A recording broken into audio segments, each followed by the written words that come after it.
Hey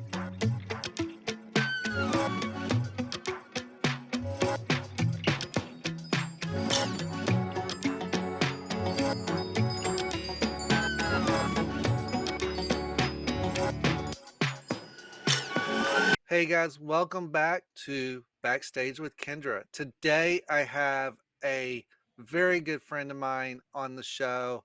PJ-Roc will be here to talk about his videos that he's enjoyed making the most, as well as how he got started.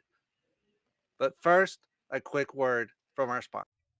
This episode of Backstage with Kendra is brought to you by Circle. Circle is hydration made easy. With over 100 flavor cartridges to choose from and 4 convenient bottle sizes, this is water for everyone.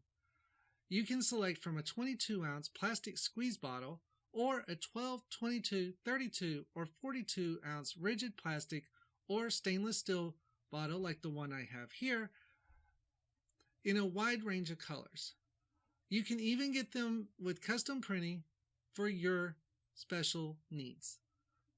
Flavors range from sports drinks with added electrolytes to tea and even coffee flavors. You are bound to find something that everyone in your family will enjoy. Currently, you can save up to 35% off your flavor bundle and enjoy free shipping with all orders over $15. Just scan the QR code on the screen or find the link in the description for more information. Again, I want to thank Circle for sponsoring this video. Welcome, PJ. How are you doing today? I'm doing well. If I was doing any better, I'd be a twin. I'm doing fine. How are you, Kendra? I am doing wonderful. As you like to say, you are everyone's favorite DJ's favorite DJ. So, how is it having this YouTube channel that you do? How's that changed you? How's it changed me? Well, listening to country music, a genre of music which is all new to me, by the way, that's my tagline, has just, I think, exposed me to more people, um, people from different walks of life. A lot of these people that I've been recently exposed to only listen to country music. It's either country or Western for them. So, so having conversations with these people have been very eye-opening. I'm a people person, so it's really just broadened my virtual circle, and I'm really, really enjoying it. Yeah. Very cool. And for those that don't know, you lost a bet that put you on this journey. That's been well said through several of your videos. But let's rewind to that first month of having to go through listening nothing but country music due to Mhm. that bet. What if you could go back now and redo that first month, what would you do different? I have two thoughts about that. One thought is I wouldn't do anything different, Kendra, because the spontaneity of it, the newness of it, the I don't know what the hell I'm doing of it, I think is what made those early videos work. They came across, I think, as very authentic, and it was clear that I was new at this YouTube stuff from Right. the crappy videos to the sound not being good, no lighting whatsoever. Um, Obviously, in the interim, I've learned a lot, right, since those early days. So, in some respects, I would say, Kendra, that I wouldn't change anything because looking back, you can really see the progression. On the other hand, I would have maybe read up on some stuff. How do you launch a YouTube channel? How do you correctly light yourself kind of thing. You know what I mean? Right, But I have no regrets. I am completely okay with how everything turned out. It's been a learning experience, and I'm still learning. right. What's the what's the one video when that you thought this is gonna get no traction, I'm doing this more for myself, and then it blew up? Mm. Yeah. Well, this one was actually pretty recent, and so I have two channels, and this one happened to be on my folk channel. This one just absolutely blew my mind, and it wasn't a reaction. So a few months ago, Robbie Robinson passed, and I like to do tribute videos when someone significant in the music industry passed, whether it's country, rock, doesn't matter. So I was sitting around thinking about what kind of a tribute I wanted to do, and I did one. No voiceover. I basically just put some clips together, sewed some stuff together, and I think to date it's been my most watched video on YouTube on my folk channel, on either one of my channels. I think it now has over 140,000 views. That's So amazing. absolutely flabbergasted. I had no idea. All I can think of is Robbie Robinson was definitely loved because I read each and every one of those comments. And yeah, so that blew me away, Kendra. Totally caught me off guard. Speaking of comments, I know you try to read every comment and respond to the one any that deserve responding to. How hard is it for you to keep up with comments when they get flooded, like say in that first hour, first 2 hours of the video being up? Um, I'm not sure what your numbers on comments are regularly, but is it hard to keep up with that and respond, or do you kind of wait until maybe that 8 hour mark to start actually responding? It just kind of depends on what I have going on, Kendra. There are times that I upload a video and I'm filled with anticipation because I'm like, I nailed it. I know this one's going to sell. You know what I mean? And so I'm sitting waiting on the comments to come in. You know, it's going back to that. I came into this stuff green. Yeah, Didn't watch any tutorials. Didn't talk to anybody about doing this. I just figured I'm gonna start a channel and fulfill my bet that way. I'm gonna listen to 30 days of country music. And so two I years had later. no right 2 years later, I had no clue about comments and how often you should respond. And so typically what I do, it just kind of depends. I'll post a video, I'll leave my little studio, go sit and watch some TV or something, whip out my iPhone and start responding sometimes almost immediately. Um, I take great pride in reading as many of the comments as I can. And because this is my day job, literally, um, I have the benefit of being able to respond to most of my comments. If there are comments that I haven't responded to, it's because I've missed them for some reason or another. But, and as far as responding, what I mean is on most of my comments, I'm going to, recognize with a like, is that what it is? And a heart, Right. right?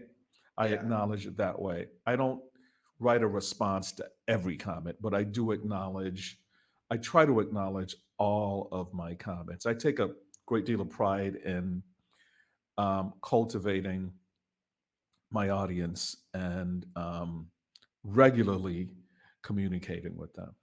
Yeah, it seems like you want a in all our other talks, always are like, I want a community that's here as much as they can be, not just a bunch of subscribers that never watch my content. Absolutely. I think cultivating an audience. I personally, again, have not read anything. Just this is me Right, going on based on just me, my personality, and how I've moved in my work life as a manager, so on and so forth. Um, I try to give the people what they want, um, and then do unto others as you would like them to do unto you. If somebody takes the time to sit down and I get paragraphs, let me tell you, uh, no I get name, some. no Well, names no, needed on no that one. names, but there are multiple of them though, and Yeah, that is absolutely fine. I take, I get a certain pleasure from this person actually took the time to write me a 4 paragraph comment. I have to right. read it. You know what I mean? Yeah, I'm not so big to where I have to have other people read my comments. I'm not there. I don't think I'll ever get there. But I do enjoy reading the comments. And you're right. For me, obviously, I've been doing this for a couple of years, and subscribers and getting subscribers obviously is really important for the channel. But for me, it's about community and trying to engage with them as much as I can. right. So those comments are obviously, very important for me. Yeah. So if, say, you weren't doing reaction videos, but you were still on YouTube, what kind of videos would you probably be doing? I would definitely have a podcast. I would definitely have, and this is in development, right? So I would definitely have a podcast if I were not doing what I'm doing now. And I would be talking about, issues that are important to all of us, collectively. Um, but from the standpoint of learning, I have this saying, I don't know if I coined it, I don't know, but I was I heard it from me first, and it's called learning out loud. So when I do my deep dives, I don't want to be condescending to my audience who already know country music. So I let Right. them know, hey, if you guys know what I'm talking about already, and lots of you do, good for you. PJ's learning out loud, right? It's content. And Right. so I lost my train of thought there for a second. Where was I going? What was you The remember the question you asked me? you were saying about the developing Right. podcast What would I instead be of, doing? What would I be yeah, doing on YouTube if I weren't doing what I'm doing now? Yeah, so it would be a podcast, and PJ would be learning out loud. As a matter of fact, that would probably be the name of it. It's one of the names that I have on my list. And so I would take what I consider to be really important, like global type issues. For right, instance, migration, right? Tons of people are coming across our southern border, and all we hear about as it relates to that phenomenon is political speak associated with what's happening. Um, so I would want to understand, and I think the audience may as well, right? Getting past the political stuff. So, why is this happening? What are the dynamics at play? And so, I would want to bring on experts, not snooty people that are turning up their noses and that kind of thing, but people who would have a regular conversation with me to help me learn, and in turn, the audience learn about some of these more important issues. That's what yeah, I'd be doing, and that's probably coming soon. yeah. No, have being part of your Friday night shows now for several months, I've learned a lot about you. You like to be you like to learn that, like you said, you enjoy learning, but Mhm. you also like to teach. And I think that those two qualities about you make you very approachable, but also it gives the listener the the ability to think, you know what, he's not coming across as a know-it-all. And a lot of teachers come across as a know-it-all. And so I think that that's a wonderful quality that you have in in your approach to things. So you Well, s- thank you you, men- Kendra. you mentioned tribute video that kind of went viral for you. Yeah.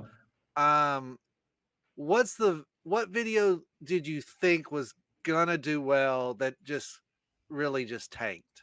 Mm, well, there are times when I guess like all YouTubers, and it's crazy to refer to myself as such, but I guess it is what We're it all is, right? content creators. Right.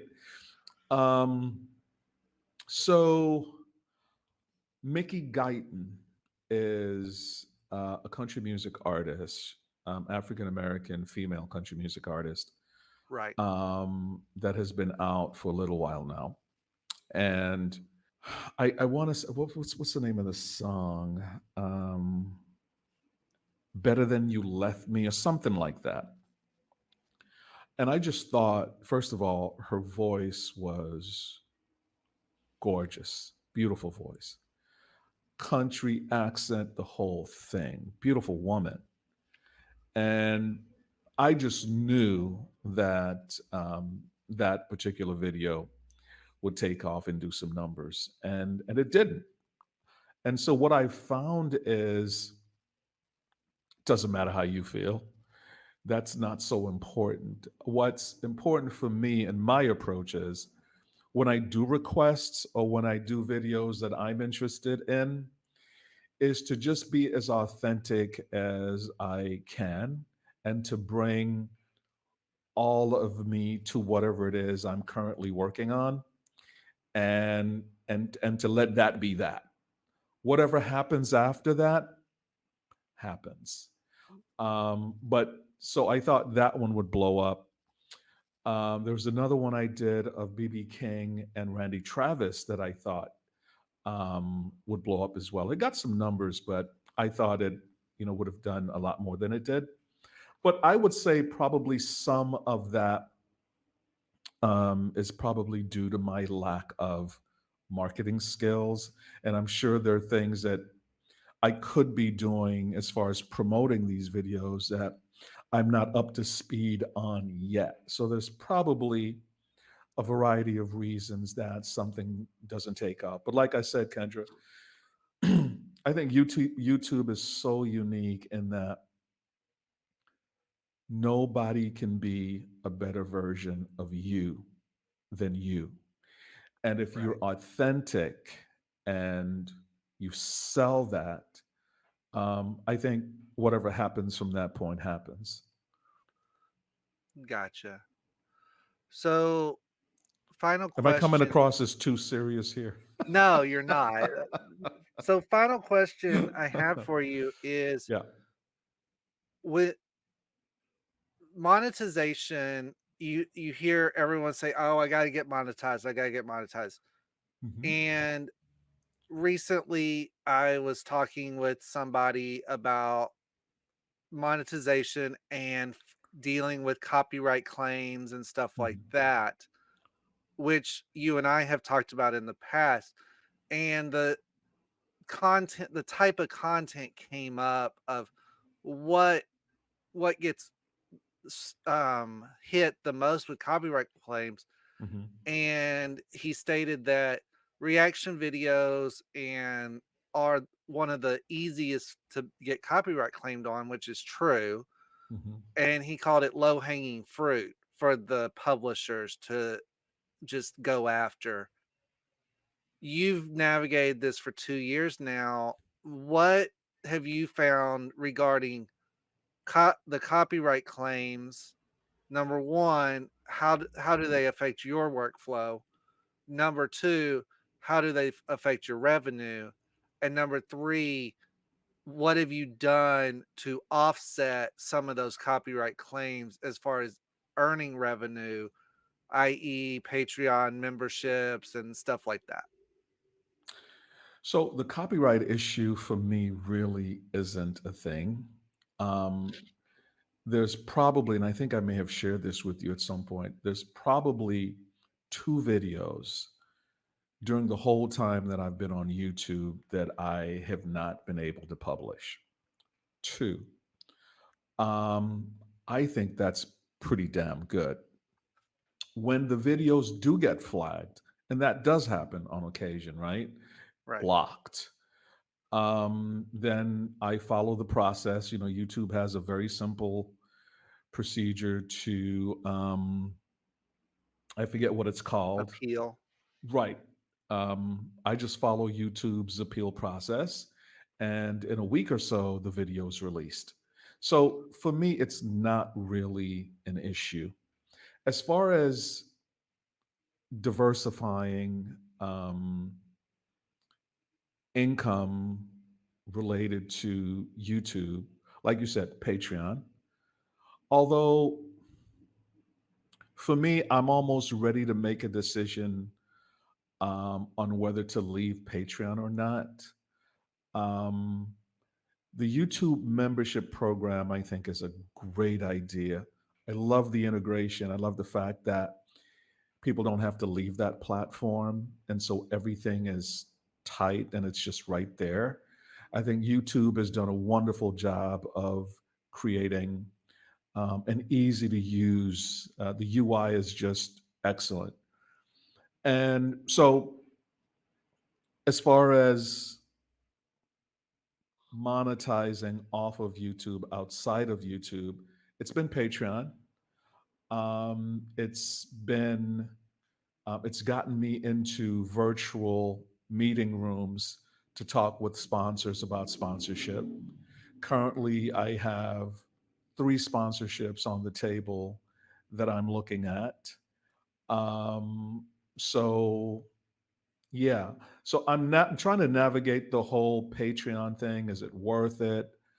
Um, I don't want the whole YouTube thing to be work for me. It can't be work, or I'm not going to do it. So I just love the whole membership piece of YouTube, and I'm thinking that's sort of the direction that I'm going to head in. Yeah. Yeah. Hopefully that answered the question. Did I miss any Yeah, part of it? it does. No, you nailed it on everything with that. Um, I find that your content is always enjoyable to watch. Oh, you're just saying that Uh, because you're my friend. well, I no, it's true. I mean, you got to think Maybe not we, always. I'm not one of the first members, but I was very early on Mhm. to subscribe to your channel, and I think I probably was the first member of the channel once you released that last month. Mhm. And th- the great thing about the memberships is it diversifies your content. It allows you to do that content, that more in-depth content that might not appeal to the general Everyone. audience, Right. but it appeals to your members. And I know us members are very vocal when it comes to what we like and don't like in your content. Right. You've changed your format a few times regarding how you present the music, how you present the videos. Mhm. How much time do you think at the beginning you spent editing versus now? Yeah, I've learned so much. So it took me a while to, because before YouTube, I had never used any type of editing software. Never had any occasion to, right? Not even Right. on my phone. Um, so I'm self-taught like most people, I guess. And In the beginning, it was a pretty lengthy process. I didn't really know what I was doing. There are a couple of people that I follow on YouTube that has helped me tremendously as far as navigating iMovie, which is what I primarily use to do my videos. So I've gotten a lot better and it's a much faster process. So currently I'm using iMovie and Keynote, which are both, as you know, Mac products to do my videos. So as it relates to the format and how the videos are presented, one of the things I believe in is you got to keep things fresh. In today's Always evolving, yeah. right, constant innovation and not only presentation but technically getting better. My sound has improved, which I'm still working on. Again, I'm completely self-taught. Right. The quality of stuff that I'm using. I went from a crappy camera to to a slightly better camera. My videos are finally being uploaded in HD because before I didn't have a friggin' clue and I was hitting the wrong export button in YouTube. So, Right. but as far as the presentation, I think keeping it fresh. I think rewarding my loyal subscriber base with fresh new stuff is cool. Cool deal. Well, thank you very much for being here. I can't wait to talk to you again on Friday, as we always do. Fridays and Saturday nights, you go live. Fridays for everyone, Saturdays for members. And give everyone your YouTube channel so that they can subscribe if they're not already. Absolutely. So I'm at PJ-Roc Reacts 911 on YouTube. I do have a folk music channel as well. That is Norspective. I don't remember the number, but it's Norspective. Noirspective. I react to folk music on that channel. Join me. All right. So I hope to see everyone Friday nights on PJ's Friday Night Live. Now you don't keep those up very long, correct? That's something, I've talked to you about that as well. That's something that I'm navigating still. Yeah, I haven't made a final decision, but typically I keep them up for about 2 weeks. Again, I want Depends on the fresh. content. It does. And then sometimes, there's editing to kind of present certain things. Like last week, you and I talked about the Billboard Awards. Right. And so, we edited that and put it up. Again, just kind of testing out to see, what Always people keeping like, it what they fresh. don't like. You got to, man. You got to. Well, again, thank you for being here, and we'll see you soon. Thank you so much for having me and best of luck with the new show. Thank you.